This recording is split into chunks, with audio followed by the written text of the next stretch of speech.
ये देवभूमि उत्तराखंड ही नहीं, ये हिंदुस्तान अखंड भारत की नींव होनी चाहिए। और उस समय जब एक सैनिक को दूसरे सैनिक का खत मिलता था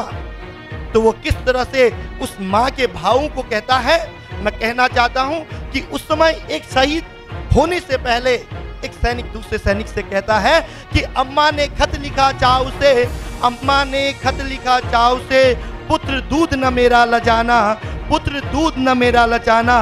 एक इंच इंच कट जाना लेकिन एक इंच भी पीछे मत हटना। एक माँ जब इस तरह की बातों को कहती थी तो वो युवा वीर जवान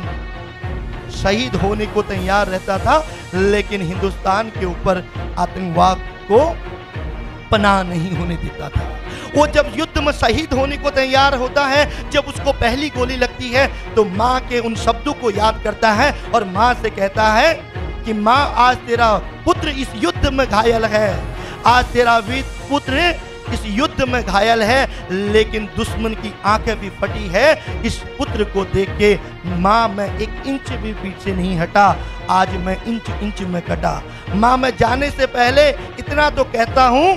कि हिंदुस्तान के लिए आज अगर हम जा रहे हैं तो ये हमारी आने वाली पीढ़ी का कल होगा और वो हमें आज याद रखें, क्योंकि उनके आज के लिए हमने अपना आने वाला कल और उनके आने वाले कल के लिए हमने अपना आज गवा दिया। वो माँ को उन बातों को कहते हुए जब बलिदान हो जाता है तो उस युवा को अपने बूढ़े पिता की भी याद आती है, उस बूढ़े पिता के साथ साथ उसकी बचपन की कहानियां याद आती है, उसको अपने भाई से लेके बहन तक की पढ़ाई की याद आती है। और जब वो देश का योद्धा अंतिम क्षणों तक रहता है, वो शहीद होने को तत्पर रहता है दोस्तों,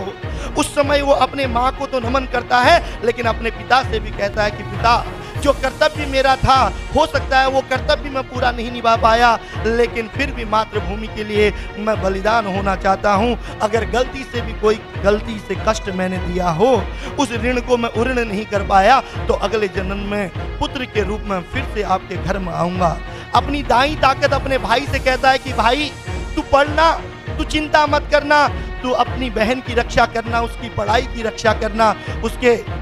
आने वाले समाज में उसके अस्तित्व को बचाना। मैं तो दुनिया के लिए, देश के लिए समर्पित होने जा रहा हूं, लेकिन इस समाज को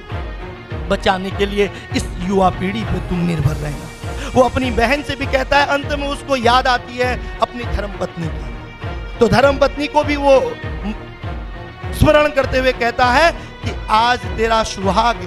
देश के लिए मिटने जा रहा है, मैं तेरे से केवल एक चीज मांगता हूं, मैं रहूं न रहूं, लेकिन इस भारत माँ की शान के लिए तुम सदैव तत्पर रहना। इस माँ को अर्पित करने के लिए मेरे पुत्र और भी जो भी भाई बंधु हैं, उस देश की रक्षा के लिए मर मिटने के लिए सजग रहना। इस तरह से एक जवान देश के लिए शहीद हो जाता है और हम लोग केवल फेसबुक या व्हाट्सएप में जब कभी देशभक्ति की भाव करते हैं तो हम केवल तिरंगे की डीपी लगा के अपनी भावनाओं को, अपने कर्तव्य को, अपनी श्रद्धांजलि को नमन के रूप में दे देते हैं। उसके बाद हम उस व्यक्ति को भूल जाते हैं जिसकी कल बुढ़ापे की सहारे में ठेस पहुंची थी, जिसका कल एक पुत्र शहीद हुआ था, जिसके हाथों की चूड़ियां मिट गई थी, जिसके मांग का सिंदूर मिट गया था, जिसका एक पुत्र आज बिना पिता के रह गया था। मैं कहना चाहता हूं कि राष्ट्र निर्माण में युवाओं की भागीदारी तब तक सुनिश्चित नहीं हो सकती जब तक मनसा वासा कर्मणा से हम सकारात्मक जीवन की ओर न जाएं, जब तक जननी जन्मभूमि स्वर्गादपि गरीयसी की भावनाएं हमारे मन में न हो, जब तक यजुर्वेद का माता भूमि पुत्रो अहम पृथिव्या के भाव हमारे मन में न हो, जब तक हम अपने समाज को एक नई दिशा और दशा की ओर न ले जाने के लिए प्रेरित न हो, और जब तक सकारात्मक ऊर्जा आपके मन में नहीं होगा, तब तक हम समाज को नई दिशा नहीं दे सकते। कहते हैं कि तलवारों की धारों से इतिहास बना करते हैं, तलवारों की धारों से इतिहास बना करते हैं, जिस ओर जवानी चलती है उस ओर जमाना चलते हैं। लड़कियां सभी सोचती हैं कि समाज में उन्हें थोड़ा नीचा दिखाया जाता है देन बॉयज से, तो मैं उन्हें ये कहना चाहूंगी कि बोलते हैं, बहुत सारी लड़कियां बोलती भी हैं कि हमें रात में घूमना अलाउड नहीं है, हमें ऐसे कपड़े पहनना अलाउड नहीं है, हमें बहुत सारी चीजें करना अलाउड नहीं है जो लड़के करते हैं। तो मैं उन्हें ये कहना चाहूंगी, ये मत कीजिए, पढ़िए, सक्सेस बनिए, अपना लक्ष्य की प्राप्ति करिए और तब उन समाज वालों को दिखाइए कि हम क्या कर सकते हैं। तो मैं यही कहना चाहूँगी, और be careful about what happening around. आजकल की जैसे मानते हैं कि लोग नशा करते हैं और अपने पेरेंट्स को भी भूल जाते हैं और कभी गालियाँ देते तो कभी कुछ कहते हैं। तो नशा बंद कराना चाहिए। वैसे जैसे कि यहाँ बस्ती में पहले गांजा मिलता था,